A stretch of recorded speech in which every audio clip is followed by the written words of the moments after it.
зүйл хаасайгүй таардж байна. Уг нь нэг дугаарын хэл найруулгыг нэвчийн эздэг нь байлцуулан ярилцвал их өгөөстэй болохыг дасан тэмдэглэе. Энэ мэт алдаа эмгэтгэлийг залруулахын тулд өгүүлэл нийтлэх бүрт хэлцүү найруулзун алдаа гарахгүйгээр ихээ бэлтгэл үүрхийг урдаа зөвөд сануулж байхад илүүдэхгүй болов. Тэгээд хэл найруулах зохистой бол чигдэх хүртэл хэвлийн эрхлэгч нэг хэсэгт ажиллах болох юм. Эрдэмтдийн аливаа чиглэлийн бүтээлийн чанар шансаа сайжрахын гэрээр өвлөгийн сэтгүүлийн агуулгач сайжирч эрэлт нийлүүлэх нь дамжиггүй гэж сайн судлаач тэмдэглэсэн байна.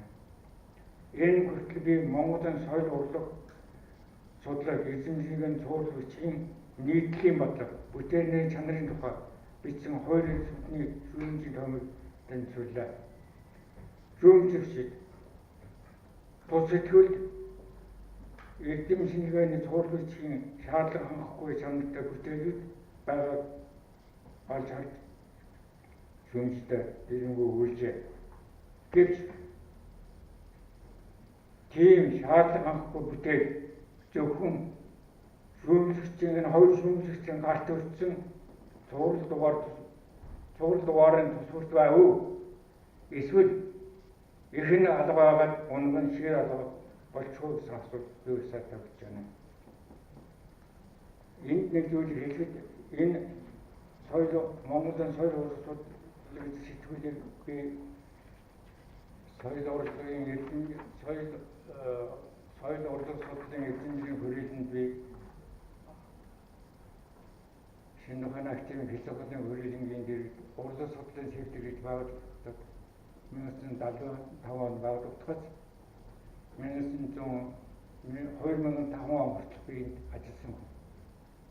Тэгээд би энэ сэтгүүлийг гаргах санаа төрөөд 96 оноос энэ бүтцийн бодоод энэ тэнцгийн сэтгүүлийг үзээд Ломнасун их сургуулийн эзэмшигний бичиг хүртэл хараад энэ бүтцийг гаргасан. Энэний тухай яриад байгаа учраас тэгээд энэ санаачны эзний хөл бий бас энэ сургуулийн галдгаар чанарсан хоёрын энэ шүүмж бичсэн би нэг талаас баярлаад нөгөө талаас жаахан сэтгэл өндөр байв. Яагаад гэвэл би ийм сэтгүүл шүүмжийн өчгөөс сэтгүүл бүтээгээгүй би өөрийгөө бодож өгдөг. Манай хүрээлэн эзэмшдэг боддог ба. Тэгээд энэ шүүмж баахан яриа болсон юм шүү. Энэ тайлбарлах хэрэгтэй байна.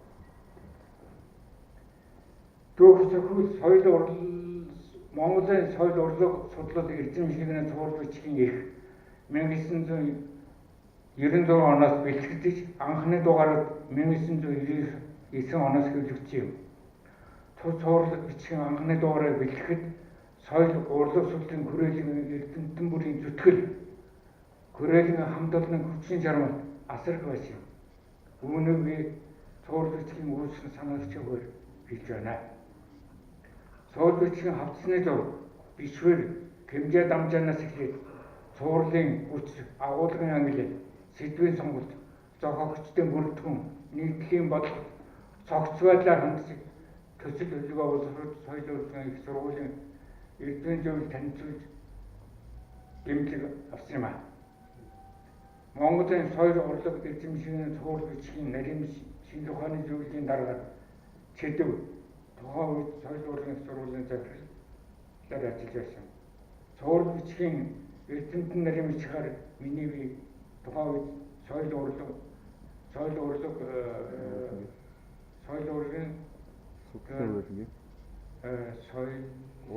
урлаг судлалын хүрээлэн эрдэмтэн нарийн бичгээр ажиллаж байсан. Зөвлөлийн гишүүд Алтан гэлийг та бүхэн мэднэ, Бадар гэж мэднэ, Далтаваг мэднэ, Тумья гэж соёл судлалын манай хүрээлэн соёл судлалын хариуцсан соёл судлалын салбарын эрхлэгч байсан. Цэрэндар чадсан судлаач манай урлаг судлалын сэвтрийн эрхлэгч байсан юм байсан. Одоо тэдгээр цуурлын анхны дугааруудыг ямар онцтой байсан гэдгийг эндээс нь харъя.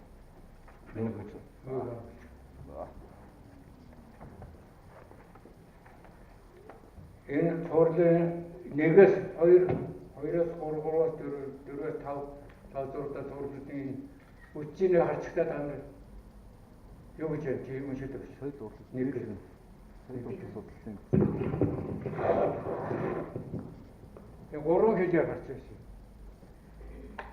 Монгол хэлээр, орос хэлээр, англи хэлээр. Тэгээд өөрчн монголоор соёл урлаг сургууль хэлэн. Тэгвэл зөвхөн 2 дээд байна. Нэгдүгээр нь болохоор соёл урлаг судлалын түүх онолын асуудал. Хоёр дахь нь соёл урлагийн сургалт заах арга зүйн асуудал. Гурав дахь нь эрдэмтэн судлаачийн эндэр. Дөрөв дахь нь мэрэгдийн үг мэдлэгийн сан орчуулгын бүтээл орд юм байна. Тав дахь нь архив их бичих судлал. 6 дахь нь дурддгал сурвалжлага. 7 дахь нь шүүмж. Нөгөө шүүмж бүхэл бүтний энд байж байна. 8 дахь нь лавлгаа мэдээлэл. За ийм 8 одоо дурдсан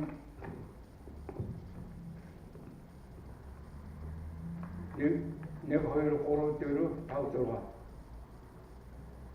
500 зөвхөн ихэнх дуурайд гарсан юм. Ягаад гэвэл би 2005 онд алтай хүлээж өгөхдөө ийм дугааруудыг дараагийн хүндээ бэлтгэж өгсөн юм. Гэтэл энэ цуврал зөвхөн хэн дуртай энэ цувралыг гаргадаг болоод хүчсэг бүрэлдэхүүнд миний манай хүрээлэнгийн яасан тэр 8 хүчсэн алга болоод зүгээр цагаан цулгуу цаас болоод сүүлд нэг ийм хэмжээний ийм болоод цуврал ч юм уу юу ч юм нэг ийм болоод төрсэн байна. Энийг би шүүмжлэв. Босгох бол тэр хоёр энэ сургуулийн хоёр багш. Би овоон дээр сагссан би. Тийм учраас энийг босгох шаардлага гэдэг учир юм аа. За ингэж яаж байгаа төгөлтний явах шүү. Аа. Тэгэж үгүй. Нэхэл шүмжтэй юу хэлэх гэсэн бэ? Аа тийм. За тэгээд энэ дээр нэхэл шүмжтэй юу хэлэх хүсвэ? Тус хуулийн талаар шинэ сургууль мэдээ дэвшүүлсэн, санаа дэвшүүлсэн соёл урлагийн сургуулийн залуу судлаач шүүмжлэгч бат хоёрт болно.